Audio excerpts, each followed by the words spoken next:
మళ్ళా 2016-17లో సేమ్ దాని ప్రకారమే 21 అండ్ 22 జూన్ 2016 నాడు మళ్ళీ సేమ్ సంతకం పెట్టారు అధ్యక్ష. 2017-18లో మళ్ళీ 7th meeting of board held 4/11/2017. ఇట్లా 2023-24 వరకు కూడా సేమ్ సంతకాలు పెట్టిరుగో. ఇదే అధ్యక్ష నిన్న పార్లమెంట్లో కేంద్ర జలశక్తి మంత్రి సమాధానం ఇచ్చింది. ఇది నేను ఇంకెవరో కాదు, నామ నాగేశ్వరరావు గారు వాళ్ళ పార్లమెంటరీ పార్టీ నాయకుడు లోక్సభలో అడిగితే వారికే జవాబు ఇచ్చింది అధ్యక్ష. ఇప్పుడు నేను మిత్రుడు హరీష్ రావు గారిని అడుగుతున్నా, ఏం జవాబు చెప్తావు?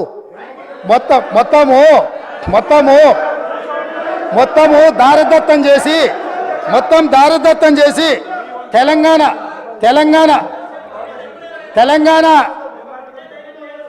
జల హక్కుల్ని సర్వం దారదత్తం చేసి సంతకాలు పెట్టి తెలంగాణ ప్రజల హక్కుల మీద మరణ శాసనం రాసిన మీరు ఇప్పటికైనా తప్పు తెలుసుకొని మేం చేస్తున్న ప్రయత్నంలో కలిసి వస్తారేమని మేము అనుకున్నాం. కానీ ఇంకా కూడా ఇదే విధానం చేస్తే ఈసారి అక్కడ కూడా ఉండరయ్యా.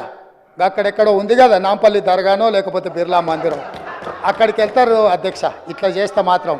అదేవిధంగా అధ్యక్ష పదే పదే మా మిత్రులు గొప్పతనం గురించి వరంగల్ గురించి మా సోదరులు చాలాసార్లు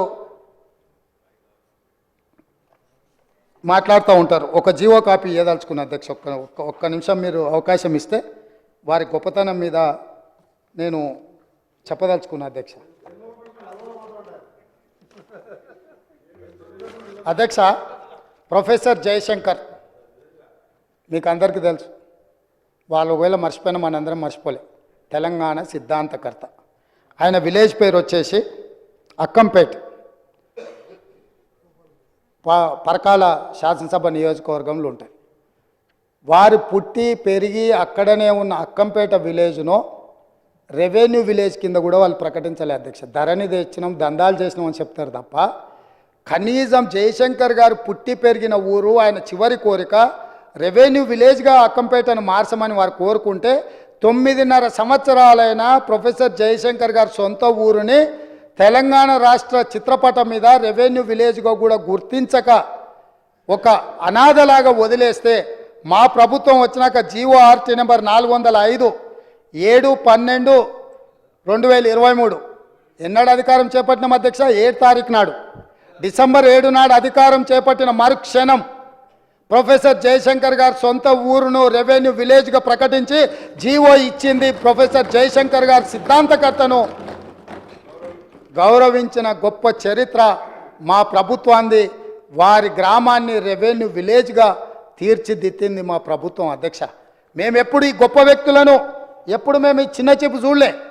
వాళ్ళు పార్టీ పెట్టుకున్న రోజు వాళ్ళకు నిల్వ నీడనిచ్చిన కొండా లక్ష్మణ్ బాపూజీ జలదృశ్యాన్ని వాళ్ళ పార్టీ ఆఫీస్కి ఇస్తే కనీసం ఆయన చనిపోయినప్పుడు చివరి చూపులకు కూడా వారిని చూడడానికి వారిని పరామర్శించడానికి పోలే. అట్లాంటిది మీరు తెలంగాణ గొప్పతనాల గురించి తెలంగాణ త్యాగాల గురించి మీరు మాట్లాడితే ఎట్లుంటుంది? దయ్యాలు వేదాలు ఒలవేసిందని ఏదో అంటారు కదా, వీళ్ళని చూస్తే దయ్యాలు కూడా సిగ్గుపడేటట్టే ఉన్నాయి అధ్యక్ష. ఏమో వీళ్ళని మాతో పోలుస్తారేందని అదే చెప్పిన, అవి కూడా వీళ్ళని చూస్తే కొంచెం వెనక ముందు అయ్యేటట్టుంది. అదేవిధంగా అధ్యక్ష కొమరం భీం ఎవరు అధ్యక్ష? కొమరం భీముడు ఎవరి కొమరం భీముడు? జల్ జమీన్ జంగుల్ అని చెప్పి ఆ రోజు ఆదివాసీల కోసం యుద్ధం చేసిన పోరాట యోధుడు అధ్యక్ష, మనకు స్ఫూర్తి ప్రదాత. కొమరం భీం ఘాట్ ప్రకటించి దాన్ని పూర్తి చేయక గాలికి వదిలేస్తే 9.5 సంవత్సరాలు అక్కడ 30 ఇండ్లు మంజూరు చేసి నిధులు ఇవ్వక కొమరం భీం వారసుల కాడ ఇండ్లు కట్టించడానికి వీళ్ళు నిధులు ఇవ్వకపోతే ఒక 6 మంది సొంత డబ్బులతో ఇల్లు కట్టుకున్నారు. ఒక 6 మంది మాకు వద్దని పునాదులు వేయలేదు. మిగతా 18 మంది నిధులు లేక మొండి గోడలతో నిలబడితే మా ప్రభుత్వం వచ్చిన వెంబడే కొమరం భీం వారసులకు ఇండ్లు కట్టించడానికి 25 కోట్ల రూపాయలు మంజూరు చేసి ఆ ప్రాంతాన్ని మొత్తం అభివృద్ధి చేయండి అని చెప్పి కొమరం భీం వారసులకు ఇండ్లు కట్టించే బాధ్యత 7 తారీఖు నాడు మేము నిర్ణయం తీసుకున్నాం అధ్యక్ష. ఇదే కాదు అధ్యక్ష, ఇంద్రవెల్లి అంటే నేను రోమాలు నిక్కబొడుచుకుంటాయి అధ్యక్ష. దళితులు, గిరిజనులు, ఆదివాసీలు పోరాటానికి స్ఫూర్తిగా తీసుకొని ఈ ప్రపంచం ముందు నిటారుగా నిలబడి నేల కొరిగినరు తప్ప ఎవరికి లొంగలేదు, వంగలేదు. అట్లాంటి ఇంద్రవెల్లిని 9.5 సంవత్సరాలలో ఏ రోజైనా ఒక స్మృతి వనం కింద మారుద్దాం, ఒక స్ఫూర్తినిచ్చే పుణ్యక్షేత్రంగా చేద్దామని ఏ రోజైనా ఆలోచన చేసినారా అధ్యక్ష? మేము ఆలోచన చేసినాం. ఎకరం భూమి కేటాయించినాం, ₹1 కోటి స్మృతివనం చేసి పోరాట యోధులకు సముచితమైన స్థానం కల్పించడమే కాదు, ఆనాడు నేల కొరిగిన 1981 ఏప్రిల్ 20 తారీఖు నాడు నేల కొరిగిన కుటుంబాలను వెతికి ఎక్కడున్నారో వాళ్ళను చేరుకొని వాళ్ళకి ఇందిరమ్మ ఇల్లు కట్టుకోవడానికి, ఇంటి స్థలంతో పాటు ఇల్లు కట్టుకోవడానికి ₹5 లక్షల ఆ కుటుంబాలకు ఇచ్చి ఆదుకున్న చరిత్ర మాది. పోరాట యోధులను, త్యాగాలు చేసిన వాళ్ళను గుర్తించిన చరిత్ర మాది అధ్యక్ష. మా ప్రభుత్వమే, మా పార్టీ త్యాగాలకు నిలయం అధ్యక్ష.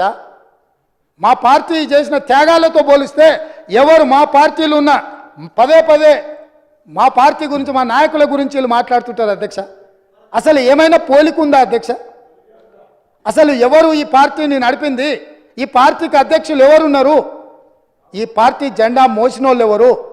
మహాత్మా గాంధీ నుంచి మొదలు పెడితే, సర్దార్ వల్లభాయ్ పటేల్ నుంచి మొదలు పెడితే, భగత్ సింగ్ వరకు, సుభాష్ చంద్రబాసు వరకు ఈ పార్టీని నడిపించిన చరిత్ర, ఈ పార్టీ నాయకురాలుగా ఈ దేశం కోసం ప్రాణాలు అర్పించిన శ్రీమతి ఇందిరాగాంధీ, శ్రీ రాజీవ్ గాంధీ ఈ పార్టీకి అధ్యక్షులుగా పనిచేసినారు.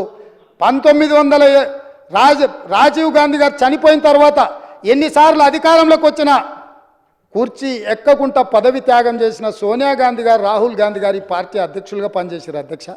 ఒక్క రోజైనా, ఒక్క నిమిషమైనా, ఒక్క గంట అయినా ఈ కుటుంబము పదవులకు దూరం